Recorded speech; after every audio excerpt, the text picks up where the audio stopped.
El hogar consagrado a Dios. Una entrega de Portavoz de la Gracia, gracias a Chapel Library. Parte 5. Eduque a los niños para Cristo, por Edward W. Hooker.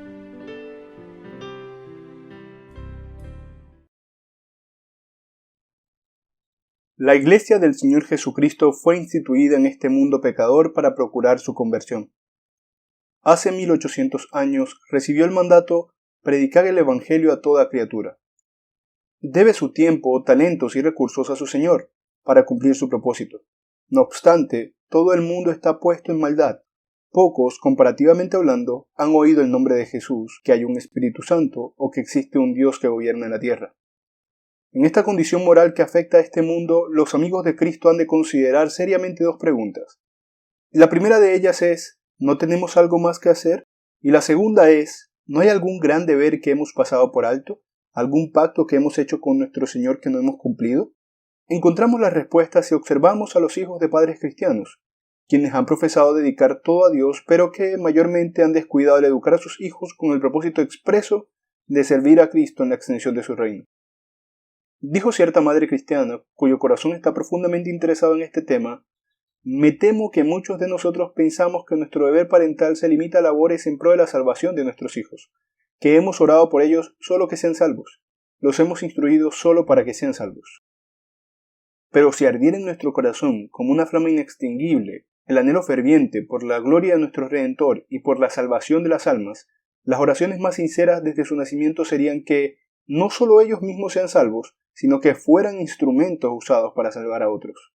En lo que respecta al servicio de Cristo, parece ser que consiste en llegar a ser creyente, profesar la religión, cuidar el alma de uno mismo, mantener una buena reputación en la iglesia, querer lo mejor para la causa de Cristo, ofrendar cuanto sea conveniente para su extensión y, al final, dejar piadosamente este mundo y ser feliz en el cielo. De este modo, pasa una generación y viene otra, para vivir y morir de la misma manera. Y realmente la tierra permanece para siempre, y la masa de su población sigue en ruinas si los cristianos siguen viviendo así. Existe, pues, la necesidad de apelar a los padres de familia cristianos, en vista de la actual condición del mundo. Usted da sus oraciones y una porción de su dinero. Pero, como dijera la creyente ya citada, ¿qué padre cariñoso no ama a sus hijos más que a su dinero? ¿Y por qué no han de darse a Cristo estos tesoros vivientes?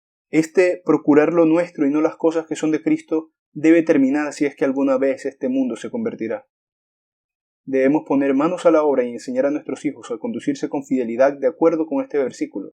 Y por todos murió, para que los que viven ya no vivan para sí, mas para aquel que murió y resucitó por ellos. Entiéndannos, no decimos que dedique a sus hijos a la causa de la obra misionera exclusivamente o a alguna obra de beneficencia. Debe dejar la designación al Señor de la mies. Él les asignará sus posiciones, sean públicas o privadas, o esferas de extensa o limitada influencia, según a él le parezca bien. Su deber es realizar todo lo que incluya el requerimiento «instruye a tus hijos en la ley de Jehová», con la seguridad de que llegará el momento cuando la voz del Señor diga con respecto a cada uno: el Señor tiene necesidad de él, y será guiado hacia esa posición en la que el Señor le placerá bendecirlo. Y si es retirada y humilde o pública y eminente, esté seguro de esto: encontrará suficiente trabajo asignado a él y suficientes obligaciones designadas a él como para mantenerlo de rodillas, buscando gracia para fortalecerlo y para pedir el empleo intenso y diligente de todos sus poderes mientras viva.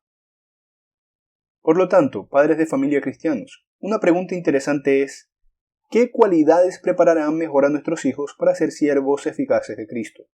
Hay muchas cualidades relacionadas con el corazón, la mente y la constitución física. Ante todo, piedad. Deben amar fervientemente a Cristo y a su reino, consagrarse de corazón a su obra y estar listos para negarse a sí mismos y sacrificarse en la obra a la cual Él puede llamarlos. Debe ser una piedad sobresaliente, pero cuántas cosas eran para mi ganancia las he estimado como pérdida por amor de Cristo, decía el apóstol Pablo. Dijo una mujer, actualmente esposa de un misionero americano: hacer y recibir visitas, intercambiar saludos cordiales, ocuparse de la ropa, cultivar un jardín, leer libros buenos y entretenidos y, aún asistir a reuniones religiosas para complacerme a mí misma, Nada de esto me satisface. Quiero estar donde cada detalle se relacione constantemente y sin reservas con la eternidad. En el campo misionero espero encontrar pruebas y obstáculos nuevos e inesperados. Aún así, escojo estar allí y en lugar de pensar que es difícil sacrificar mi hogar y mi patria, siento que debo volar como un pájaro hacia aquella montaña. Una piedad tal que brilla y anhela vivir, trabajar y sufrir para Cristo es la primera y gran cualidad para inculcar en su Hijo. Es necesario actuar eficazmente para Cristo en cualquier parte, en casa o fuera, en una esfera elevada o en una humilde. El Señor Jesús no tiene trabajo adaptado a los cristianos que viven en un pobre estado moribundo, con el cual tanto se conforman. Es todo trabajo para aquellos que son firmes en la gracia que es en Cristo Jesús y están dispuestos y decididos a ser fieles hasta la muerte. Otras cualidades que debe inculcar en su Hijo son las intelectuales. Es error de algunos pensar que cualidades mediocres bastan para la obra de Cristo. ¿Han de contentarse los cristianos con estas en los negocios del reino del Redentor, cuando los hombres del mundo no las aceptan en sus negocios? Tenga cuidado en pervertir su dependencia de la ayuda divina, confiando que la calidez de su corazón compense su falta de conocimiento. El mandato «amarás al Señor tu Dios con toda tu mente» se aplica tanto a la obra del Señor como al amor a Él. Su Hijo necesita una mente bien equilibrada y cultivada, tanto como necesita un corazón piadoso. No permita que sus anhelos por hacer el bien se vean frustrados debido a su negligencia en ofrecerle una educación intelectual. No estamos diciendo que envíe a todos sus hijos a la universidad y a todas sus hijas a academias para señoritas, sino que los prepare para hacer frente a las mentalidades bajo el dominio del pecado en cualquier parte, provistos de cualidades intelectuales nada despreciables. También debe tener cualidades relacionadas con la constitución física. Los intereses de la religión han sufrido ya bastante por el quebrantamiento físico y la muerte prematura de jóvenes que prometían mucho. No dedique un hijo débil y enfermizo al ministerio, porque no es lo suficientemente robusto como para tener un empleo o profesión secular. Nadie necesita una salud de hierro más que los pastores y misioneros. Si ofrecen los cojos y enfermos en sacrificio, ¿no es esto perverso? Usted tiene una hija a quien la providencia puede llamar a los sacrificios de la vida misionera. No la críe dándole todos los caprichos, ni la deje caer en hábitos y modas que dañen la salud, ni que llegue a ser una mujer sensible y delicada que por su delicadez y sensibilidad no se aventura a poner su pie en el suelo, que queda librada a una sensibilidad morbosa o a un temperamento nervioso lleno de altibajos. ¿Se contentaría con dar semejante ofrenda al rey de Sión?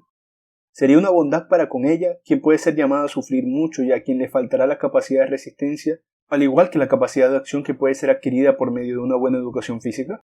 No, dedique a Cristo y a la Iglesia sus jóvenes que son fuertes, y sus hijas preparadas para ser compañeras de los tales en las obras y los sufrimientos en nombre de Cristo.